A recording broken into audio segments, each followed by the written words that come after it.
Okay, exercise 4.2 का first question discuss करते हैं, जहां पर हमें 5 क्वाड्रेटिक इक्वेशंस गिवन है और हर क्वाड्रेटिक इक्वेशन के हमें रूट्स फाइंड करने हैं by factorisation method. Factorisation method का मतलब है ये जो इक्वेशन है, इस इक्वेशन को हमें लिखना है एज मल्टीपल ऑफ 2 टर्म्स और फिर हमें जो है उस इक्वेशन के रूट्स फाइंड करने हैं। तो इस इक्वेशन को LHS को फैक्टराइज करने के लिए हम यूज करेंगे स्प्लिटिंग द मिडल टर्म का कॉन्सेप्ट। इसमें हम जो मिडल टर्म है इसको हम दो पार्ट में स्प्लिट करते हैं और उन दोनों पार्ट का जो प्रोडक्ट है वो फर्स्ट और थर्ड टर्म के प्रोडक्ट के इक्वल होना चाहिए।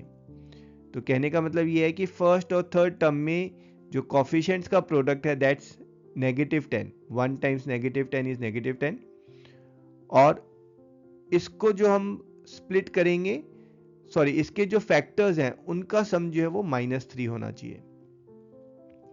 तो उसके लिए हम क्या कर रहे हैं, यहां पर जो 10 है उसके फैक्टर्स हम लिख रहे हैं। 10 के फैक्टर्स होते हैं 1 टाइम्स 10, तो 1 टाइम्स 10 ना लिखकर हम इसको लिख रहे हैं 1 टाइम्स -10। ऐसा क्यों कर रहे हैं, क्योंकि हमारा जो सम है वो नेगेटिव में आ रहा है तो हम बड़े नंबर को नेगेटिव ले रहे हैं। अब देखें इन दोनों का जो सम है वो -9 है, तो बात नहीं बन रही है। 10 का जो नेक्स्ट फैक्टर है दैट्स 2, सो इसको हम लिखेंगे 2 टाइम्स ऑफ -5। अब यहां पर हमारी बात बन रही है, इन दोनों का जो सम है दैट्स -3 और इन दोनों का जो प्रोडक्ट है दैट्स -10। That's it. तो ये जो हमारी क्वाड्रेटिक इक्वेशन है इसको हम रीराइट करेंगे, जहां पर -3x को हम लिख रहे हैं -5x + 2x। पहली दो टर्म्स इनमें से x कॉमन लेंगे, नेक्स्ट 2 टर्म्स में से हम 2 कॉमन लेंगे। अब ये जो टर्म्स बनी है इनमें से हम x -5 दोनों टर्म्स में से कॉमन ले रहे हैं।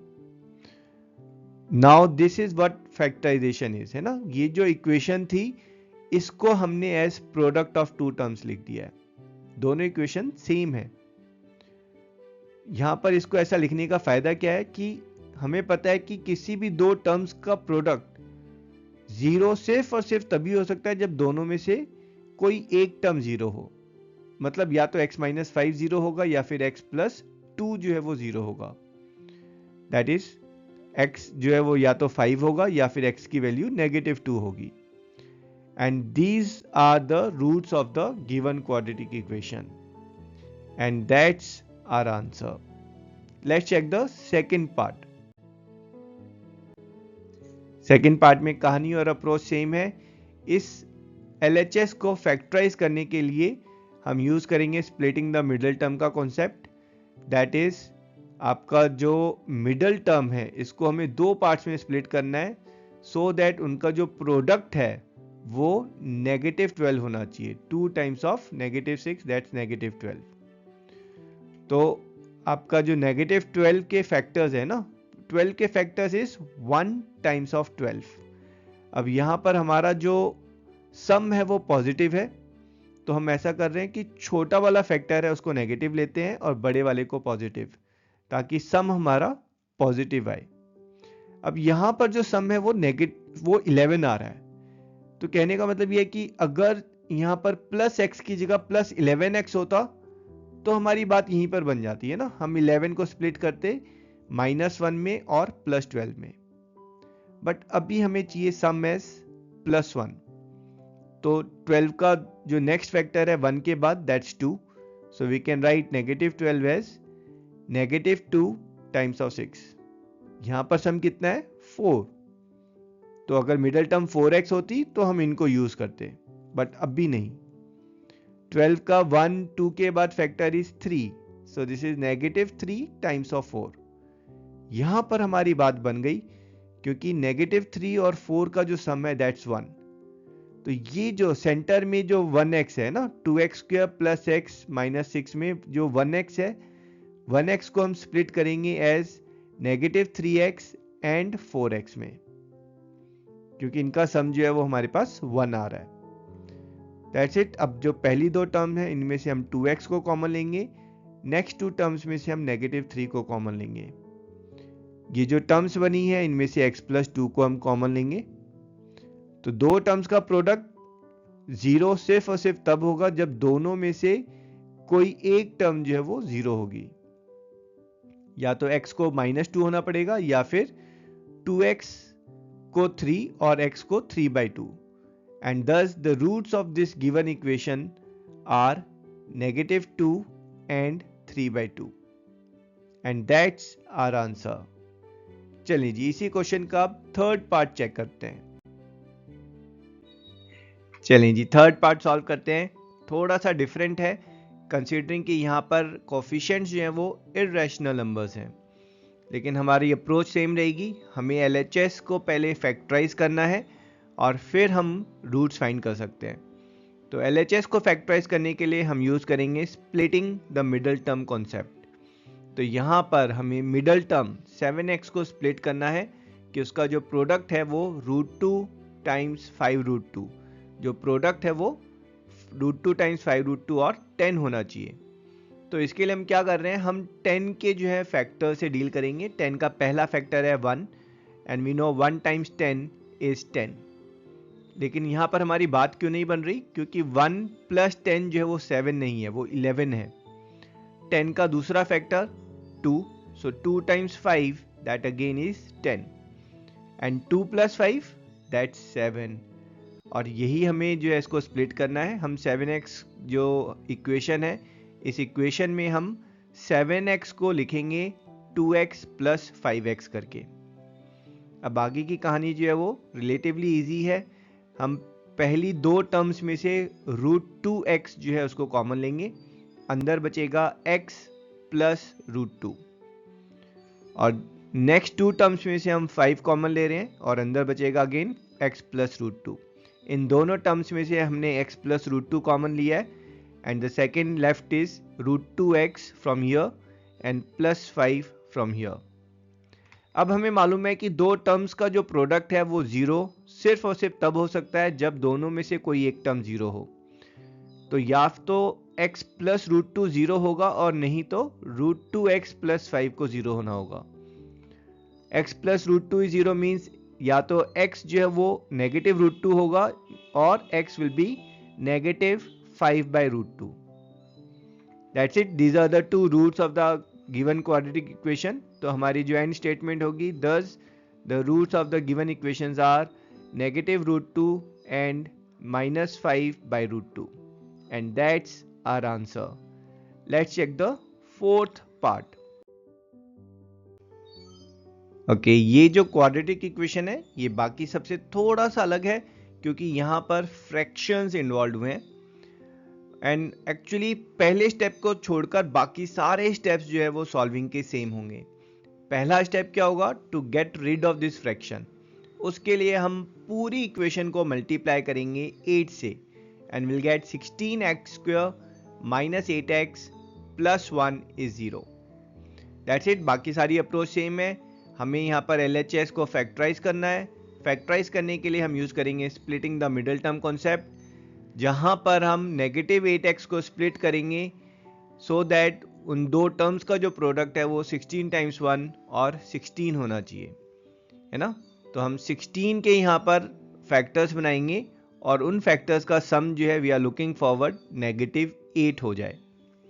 16 के factors we know 16 is 1 time 16, but यहाँ पर सम जो है वो पॉजिटिव आ रहा है, इजंट इट। तो यहाँ पर हम ऐसा करते हैं, दोनों फैक्टर्स जो हैं वो नेगेटिव ले लेते हैं। तो 16 को हम लिख सकते हैं -1 टाइम्स -16। अब ठीक है ना, यहाँ पर सम जो है वो -17 है बट हमें चाहिए सम -8।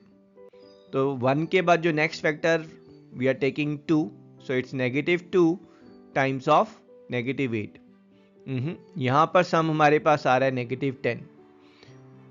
सो 2 के बाद जो फैक्टर है that's 4, so this will B -4 times -4। और यहाँ पर हमारी बात बन गई क्योंकि इनका जो सम है वो -8 है। दैट मीन्स ये जो हमारी इक्वेशन है 16x² - 8x + 1 = 0, इसमें सेंटर मिडल टर्म को हम स्प्लिट करेंगे -4x एंड -4x करके। अब पहली दो टर्म्स हैं, इनमें से हम 4x कॉमन लेंगे, नेक्स्ट टू टर्म्स में से हम -1 कॉमन ले रहे हैं और ये जो दो टर्म्स हैं इनमें से हम 4x - 1 कॉमन ले रहे हैं। तो हमें पता है product of two terms is 0 if and only if one of the term is 0। तो यहाँ पर या तो दोनों में ही सेम टर्म्स हैं, तो 4x minus 1 0 होगा और x will be 1/4. So here we can say that the two roots of this quadratic equation, they are equal and they are 1/4 each, and that's our answer. चलें जी, fifth part check करते हैं इस question का। चलें जी, question का last part solve करते हैं। Same है जो बाकी क्वेश्चंस किए हैं, तो यहाँ पर हमें रूट्स फाइंड करने के लिए सबसे पहले LHS को फैक्टराइज करना है। उसके लिए हम यूज़ करेंगे स्प्लिटिंग द मिडल टर्म, जहाँ पर हमें -20x को स्प्लिट करना है कि उसका प्रोडक्ट जो है वो 100 × 1 100 हो जाए। तो यहाँ पर स्प्लिट करने के लिए हम 2 डिफरेंट वेज करेंगे। पहला वे जो हम बाकी क्वेश्चंस में कर रहे हैं, जहाँ पर हम 100 को फैक्टराइज कर रहे हैं। बेसिकली 100 हमें पता है इज 1 टाइम्स ऑफ 100, बट ध्यान से देखें सम जो है हमें नेगेटिव चाहिए, तो इसको हम लिखेंगे -1 टाइम्स -100। 1 के बाद जो नेक्स्ट फैक्टर है that's 2, so will write this as 100 is -2 times -50। इनका सम कितना आ रहा है -52, हमें चाहिए -20। तो आगे बढ़ते हैं। 100 का जो नेक्स्ट फैक्टर है दैट्स 4, तो हम इसको लिख सकते हैं -4 टाइम्स -25। नहीं, अभी भी सम हमारा जो है वो मतलब नेगेटिव के टर्म्स में ज़्यादा आ रहा है, हमें थोड़ा और कम चाहिए। We can write it as -5 times -20, अभी भी बात नहीं बन रही है। And the last one is -10 times -10। यहाँ पर हमारी बात बन गई है, क्योंकि -10 एंड -10 दैट मेक्स -20। अब ये जो स्प्लिट करेंगे इसको हम -10x और -10x में, ये जो स्प्लिटिंग है इसको हम एक और वे से कर सकते हैं, जो अगर समझ में आ जाए तो इससे ज़्यादा इजी है। अब ध्यान से देखें, आपको स्प्लिट किसको करना है, -20 को। प्रोडक्ट कितना होना चाहिए 100, तो -20 को 2 नेगेटिव पार्ट्स में ही स्प्लिट करना होगा ताकि प्रोडक्ट पॉजिटिव आए। We can write -20 as -19 times -1। ये प्रोडक्ट हमारे पास 19 आ रहा है, सम सेम है -20। तो यहां पर अगर आपको प्रोडक्ट की वैल्यू ज्यादा चाहिए तो इन दोनों के बीच का गैप आपको रिड्यूस करना होगा। -19 की जगह अगर मैं लेट्स से 15 ले रहा हूं, तो यहां पर हो जाएगा -5। इनका प्रोडक्ट है 75, अभी भी बात नहीं बन रही है। Let's take this as -10 and this will be -10। अगर ये हमारा वैल्यू 100 से ज़्यादा आ रही होती तो फिर हम यहाँ पर -11 या -12 से चेक करते। तो अब हमें पता चल गया कि हमें स्प्लिट जो करना है सेंट्रल टर्म को, उसको -10x एंड -10x करके स्प्लिट करना है। आगे की कहानी बहुत इजी है। इन दो टर्म्स में से आप 10x कॉमन लेंगे, नेक्स्ट 2 टर्म्स में से आप -1 कॉमन लेंगे, और अब ये जो 2 टर्म्स हमारे पास आ गई हैं इनमें से आप 10x - 1 कॉमन लेंगे। That's it. Product of terms जो है वो 0 है, तो इनमें से कोई एक टर्म को 0 होना पड़ेगा, and for that x will be 1/10, and we can say here the roots of these given equations are equal and they are 1/10 each, and that's our answer.